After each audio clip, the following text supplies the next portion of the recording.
국회 개원식을 앞둔 여의도에는 전운이 감돌고 있습니다. 이재명 정부를 반드시 성공시켜야 한다는 그 일념을 담아서 구호제창을 한번 해보도록 하겠습니다. 똘똘 뭉쳐 성공하자! 민주당이 만들어놓은 전장에서 싸우는 것이 아니라 우리만의 전장을 만들어서 우리의 싸움을 해야 할 것입니다. 2배, 3배 싸워주시는 것만이 나란히 전열을 정비한 여야. 이번 9월 국회는 이재명 정부 그리고 여야 새 지도부 출범 이후 처음으로 열리는 정기 국회입니다. 국민의힘은 이례적으로 법사위 야당 간사에 5선 나경원 의원을 전진 배치했는데요. 국민과 함께 우리가 추미애 위원장의 일방적인 독주를 막아낼 수 있지 않을까. 내란을 완전 끝장내겠다고 외치는 민주당과 입법 폭주를 막겠다고 나선 국민의힘. 9월의 국회, 한여름보다도 더 뜨거울 전망입니다. 먼저 국민의힘 상황 짚어보겠습니다. 이 최고위원의 이 발언이 전해지면서 오늘 하루 종일 시끄러웠습니다. 위헌 수준의 발언이다라는 비판도 나오기도 했는데요. 김민수 최고위원의 방송 인터뷰 내용 먼저 들어보시죠. 계엄 역사의 흐름의 과정 중에 하나이고요. 그럼 계엄이라는 사건이 발생할 수밖에 없었던 민주당의 국헌 문란 행위가 분명히 있었다라고 봅니다. 파면한다는 결정을 헌법재판소가 내렸거든요. 동의하지 않습니다. 헌법재판소가 이것에 대해서 판결할 권한이 원칙적으로는 없어야지 맞는 것이죠. 전 역사적 재평가가 충분히 이뤄질 수 있는 사안이라고 봅니다. 어떤 분들도 강경 진압하거나 한 사례도 없습니다. 지난 4월에 윤석열 전 대통령 파면 직후에 당시 권영세 국민의힘 비대위원장조차도 국민의힘은 헌재의 결정을 무겁게 받아들이며 겸허히 수용한다라고 밝힌 바 있습니다. 그런데 4개월 후인 현재 국민의힘의 최고위원이 헌재 결정에 동의를 못한다는 취지로 인터뷰에서 공개적으로 밝혔습니다. 송영훈 의원님, 어떻게 보셨습니까? 국민의힘의 현직 최고위원이 저렇게 명백하게 헌법의 테두리 바깥으로 나가는 발언을 해서 그것에 대해서 논평을 해야 되는 상황을 대단히 참담하게 생각합니다. 저것은 명백하게 잘못된 발언입니다.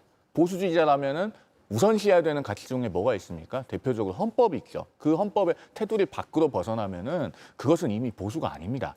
김민수 최고위원이 헌법재판관 전원일치 결정에 동의하지 않는다고 했는데 국민의힘은 이미 4월 4일 헌재 결정 직후에 그 결정에 승복한다고 밝혔습니다. 그렇기 때문에 당의 공식 입장과도 맞지 않는다는 점을 지적을 하고요. 그리고 헌재가 계엄에 대해서 판결할 권한이 없어야 된다든가 또 강경 진압을 한 사례도 없다든가 대통령의 의중은 어떤 국민도 다치게 할 의도가 없었다든가 이런 발언들에도 도저히 동의할 수가 없습니다. 제가 간결하게 몇 가지만 팩트를 짚으면요. 강경 진압한 사례가 없다. 글쎄요. 당시에 계엄 해제 표결이 조속하게 이루어졌기 때문에 우리 국민 중에 아주 천행으로 돌아가시거나 다친 분이 없는 것이지 당시에 그렇게 되지 않았더라면 어떤 유혈 사태가 일어날지 알 수가 없습니다. 실제로 김용현 전 국방장관의 공소장에 보면은 계엄군은 당시에 57,735발의 실탄을 휴대했습니다. 이 수사 결과는 특검이나 공수처로부터 나온 것이 아니라 윤석열 정부의 검찰이 올해 1월 5일에 김용현 전 장관을 구속 기소할 때 공소장에 담은 겁니다. 그리고 김선호 국방부 장관 직무대행이 올해 2월 11일에 국회에서 답변한 바는 당시에 출고된 실탄은 18만 발이 넘는다는 겁니다. 그러면은 과연 국민을 다치게 할 의사가 없었습니까? 그리고 무장해서 그 군인들이 국회 유리창을 깨고 국회에 들어오는 과정을 우리 국민들께서 다 목도하셨습니다. 정말 이렇게 헌법의 테두리를 벗어나고 팩트에도 맞지 않는 발언은 당 지도부의 일원이 해서는 안 될 발언이다. 분명하게 말씀드립니다. 분명하게 말씀하셨습니다. 조현삼 의원님, 어떻게 보셨어요? 방금 말씀하신 위원님 같은 생각을 가진 분들이 국민의힘 내부에 많다면 김민수 최고위원이 최근에 했던 이번 전당대회에서 최고위원으로 선출되지 않았겠죠.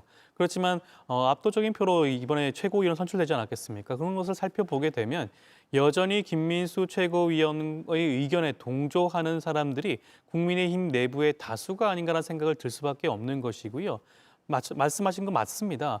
헌법 질서를 부정하는 발언이고요. 굉장히 부적절하다고 할 수가 있겠습니다. 보통 민주당과 국민들이 국민의힘 일부 세력들이 극우 세력으로 재편되고 있다는 지적을 할 수밖에 없는 부분이 그것이죠.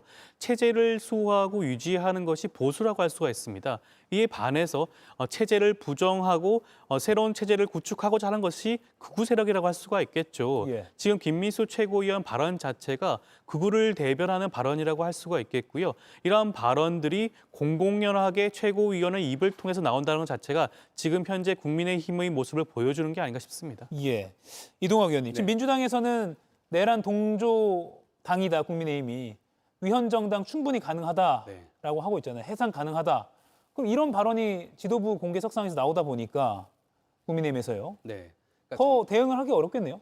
그러니까 정당 해산의 땔감을 계속해서 내고 있는 것이고 그것도 예. 지도부에서 나오고 있고요. 오늘 장동혁 대표가 사실은 저런 건 끊어줄 법도 한데 끊지 않고 우리 당내의 다양한 목소리 중에 하나다. 이런 식으로 이제 오히려 옹호를 하고 나섰거든요. 예. 그러니까 이러한 측면들은 오히려 그러한 심증을 더 굳히게 하는 그런 결과를 초래할 수가 있고요. 마찬가지로 국회에서 군인들이 장난감총 들고 와가지고 무슨 민방위 훈련했나요? 그런 거 아니었잖아요. 그러니까 실제로 헌법재판소에서도 시민들이 그것을 목숨을 걸고 막았고 또 군인들의 소극적 저항이 있었기 때문에 이것을 막을 수 있었다. 이렇게 표시까지 했잖아요.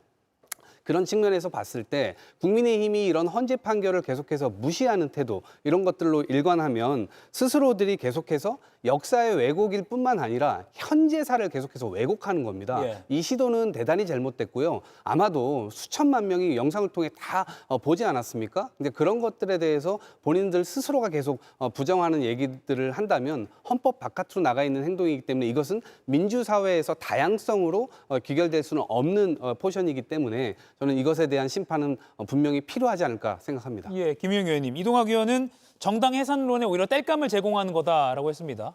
뭐 지금 현재 김민수 최고위원의 발언에 대해서 동조하는 지도부가 추가적으로 없고요. 그리고 지금 김민수 최고위원이 저 발언을 국민의힘의 회의체라든지 공개석상에서 한 게 아니라 언론에 나와서 하고 있는 겁니다. 그 책임은 김민수 최고위원 개인이 오롯이 져야 될 거라고 저는 생각을 합니다. 물론 언론에 나와서도 저런 발언하는 건 굉장히 부적절하고 국민의힘에 굉장한 해당 행위를 하는 거라고 저는 생각을 합니다. 한 가지 지금 민주당에서 내란을 저희에게 얘기하시는데 불면의 사실이 하나 있습니다. 계엄 불법 계엄 당시에 가장 먼저 입장을 표명하고 계엄을 막는 데 앞장섰던 건 당시 국민의힘 당대표였던 한동훈 대표였다는 점을 다시 한번 말씀드리겠습니다. 예. 김민석 최고위원의 발언이 논란이 커지니까 장동혁 국민의힘 대표도 관련해서 이런 말을 했습니다. 들어보시죠. 헌법재판소의 탄핵 심판이 방어권이 제대로 보장되지 않았고 법적 절차가 제대로 지켜지지 않았다고 하는 점에 대해서는 여전히 입장을 같이 합니다. 그 부분에 대한 유감도 저는 여전히 가지고 있습니다.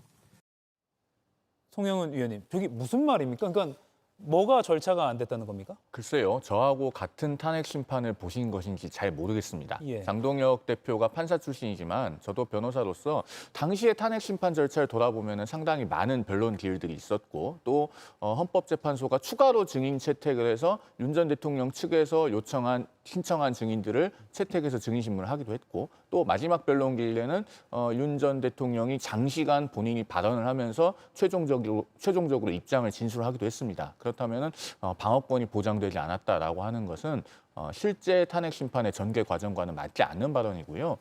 사실은 장동혁 대표가 저런 상황에서 김민수 최고위원의 발언에 대해서는 우리 당은 이미 탄핵 결정에 대해서 승복했다. 이 한마디를 했으면 충분했다고 생각합니다. 예. 그 이외의 나머지 발언들이 어떻게 보면은 불필요한 논란을 초래하고 있는 측면이 있지 않나 싶어서 개인적으로는 안타깝게 생각합니다. 예, 조현삼 위원님.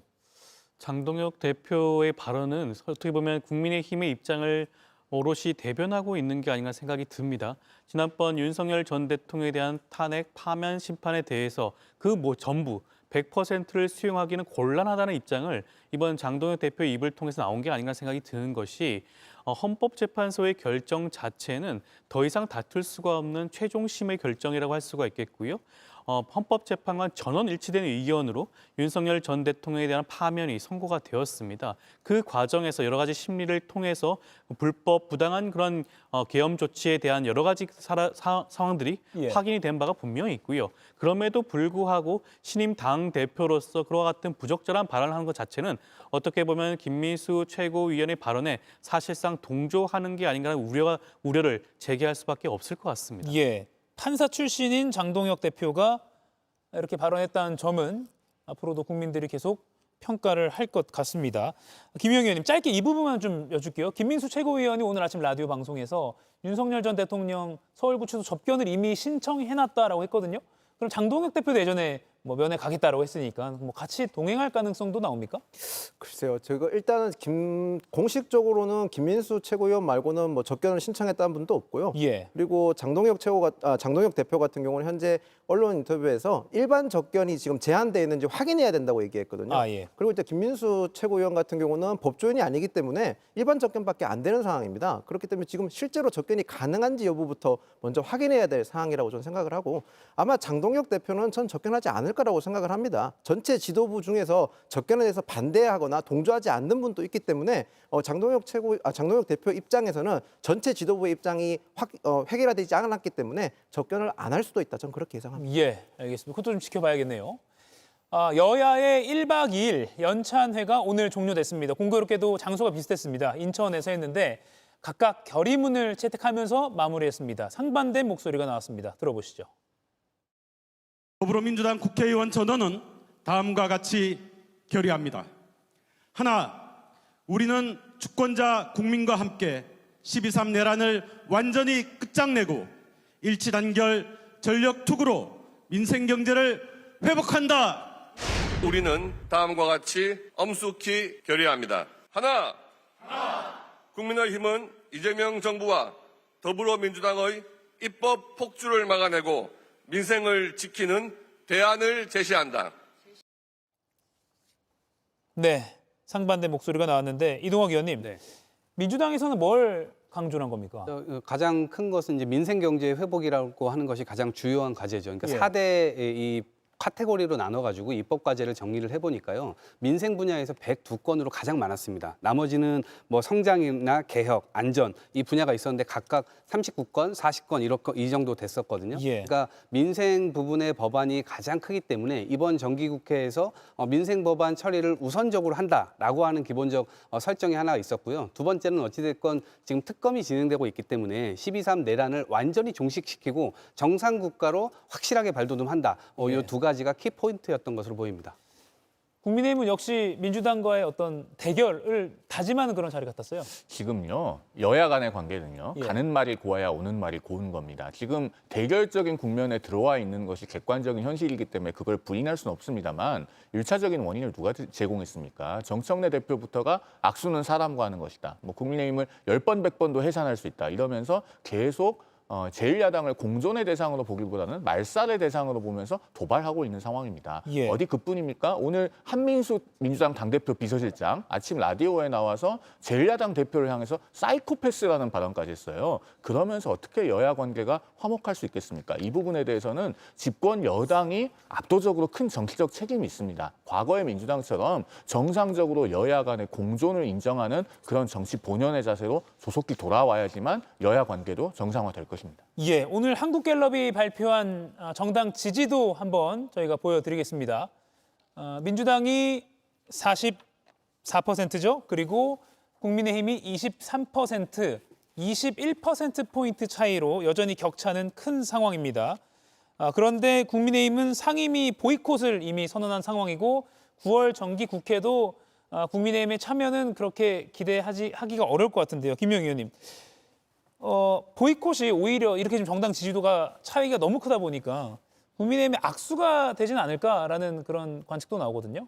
그런 관측도 충분히 할 수는 있다고 봅니다. 근데 현실적으로 국민의힘이 워낙 의석수가 적어서 지금 원내에서 어떤 제도적 절차를 통해서 풀어내기는 굉장히 어려운 상황입니다. 앞서 송영원 변호사님께서 언급했다시피 지금 정청래 민주당 당대표가 이 꼬인 실타래를 전혀 풀 기미도 없고 오히려 더 전국을 복잡하게 만들고 있고 강대강 대치를 만들고 이어가고 있습니다. 지금 어찌 보면 정청래 대표의 그런 행동 자체는 이재명 대통령의 국정 운영에도 굉장히 부담을 주는 행위거든요. 예. 저는 사실 장애 집회를 예전에 많이 했었는데 장애 집회 한다는 것이 정당 지지율에 굉장히 솔직히 마이너스가 되는 경우가 많습니다. 뚜렷한 명분 없이 장애 집회를 하는 것은 어찌 보면 국민들에게 공감받기가 어려울 뿐더러 당원들만 결속되는 효과가 있거든요. 특히 장애 집회를 했었을 때 일반 국민들이 참여한다는 것은 굉장한 정치적으로 본인의 의사를 밝히는 거기 때문에 부담스러운 행위이기 때문에 전 장애 집회보다는 우선 대화를 먼저 물꼬를 트야 되지 않겠습니까? 그 예. 대화 물꼬를 트는 거는 민주당 몫이라고 생각을 합니다. 정청래 대표가 전향적인 자세로 나와서 이 전국을 풀어야 된다 이렇게 말씀드리겠습니다. 예, 제가 앞서 질문 드릴 때 보이콧을 이미 결정했다는 취지로 말씀드렸는데 다시 한번 정정드립니다. 장동혁 대표가 관련한 질문을 받았는데 상임위 보이콧 여부에 대해서는 앞으로 어떤 상황이 벌어질지 예측하기 어렵기 때문에 그때그때 가장 효율적인 방법으로 싸워 나가겠다라고 밝혔습니다. 그러니까 상임위 보이콧은 국민의힘은 아직 미정인 상황으로 정정해 드립니다. 자, 그리고 법사위가 여러 상임위 중에서 당연히 가장 치열한 이른바 전쟁터가 될 것 같습니다. 특히 이 두 인물이 나서게 되면서 더욱 그런 구도가 형성됐습니다. 어떤 인물인지 한번 관련 발언 들어보시죠. 선수와 관계없이 전투 모드로 들어가야 되는 상황입니다. 여러분 놀라지 마십시오. 저도 놀랐습니다. 이 소리 처음 듣고. 우리 나경원 대표님께서 법사위로 오셔서 간사 역할을 해주시기로 했습니다. 민주당에서는 법사위원장을 육선의 추미애 의원을 내세웠습니다. 저희로서도 더 물러설 수 없는 때라고 생각을 합니다. 무거운 책임감으로 간사 역할을 맡기로 했습니다. 사실 법사위원장은 야당이 했어야 되는 일입니다. 국민과 함께 우리가 추미애 위원장의 일방적인 독주를 막아낼 수 있지 않을까. 예, 조현선 의원님, 보통 재선이 간사를 하잖아요. 근데 5선에 나경원 의원이 나왔습니다. 어떻게 민주당 입장이라고 할까요? 굉장히 부적절한 인사가 아닌가 생각이 듭니다. 물론 통상적으로 재선 의원이 맡았는데 이번에 나경원 의원이 했다라는 측면보다는 나경원 의원의 경우에는 지금 내란 특검으로부터 어떻게 보면 추후에 소환 조사를 받을 수 있는 피혐의자 신분으로 전환될 수 있는 그러한 지위에 있는 의원일 수도 있습니다. 그럼에도 불구하고 법사위 간사를 맡긴다? 이것 자체가 지금 진행되고 있는 내란 특검팀에 영향을 미치려는 그러한 인선이 아닌가라는 측면에서 굉장히 우려스러운 거고요. 나경원 의원의 경우에는 실제로 이 사건, 이번 내란 사건 이외에도 우리가 많이들 빠루 사건이라고 기억을 하시는데 이미 기소가 되어서 재판이 진행되고 있는 사건도 있습니다. 그럼에도 불구하고 이와 같은 인선을 하는 것 자체가 다분히 의도적인 것이 아닌가라는 측면에서 국민들의 눈높이에 맞지 않는 그런 인선이 아닌가 싶습니다. 예, 그 의도는 전투 모드라고 아까 유상범 의원이 말을 했습니다. 사실은요, 법사위원장 자리가 지금 제1야당인 국민의힘에 돌아와야 맞습니다. 헌정 관행상으로 그렇지만 최근에 어떤 일이 있었습니까? 이춘석 법사위원장이 그 미공개 중요정보 이용한 차명 주식거래 혐의로 낙마하고 법사위원장이 공석이 됐어요. 그러면은 민주당이 정치적 책임을 지는 차원에서라도 남은 1년 법사위원장 자리를 국민의힘에 돌려줬어야 맞습니다. 그럼에도 불구하고 오히려 초강성이라는 평가를 받고 있는 6선의 추미애 의원을 관리에도 맞지 않게 법사위원장으로 선임하지 않습니까? 그렇다 보니 법사위가 왜곡되고 잘못된 그런 문화로 계속 진행되고 있는 것이죠. 정청래 법사위원장부터 누적된 상황이 이어지고 있습니다. 그러다 보니 국민의힘으로서는 법사위를 교정하기 위한 수단으로서 일종의 추나요법을 동원하기까지 이뤘다. 이렇게 말씀드리겠습니다. 예, 추미애, 나경원, 추나요법. 이동환 원래도 법사위가 뜨거운데 뭐 앞으로 뜨거워질 것 같습니다. 글쎄요, 뭐 국민의힘에서는 전 수단이 별로 없다고 보거든요. 그러니까 어떤 수단이 있을까요? 6년 전처럼 빠루를 다시 들고 들어올 수도 없는 노릇이고 지금 이미 재판이 진행되고 있고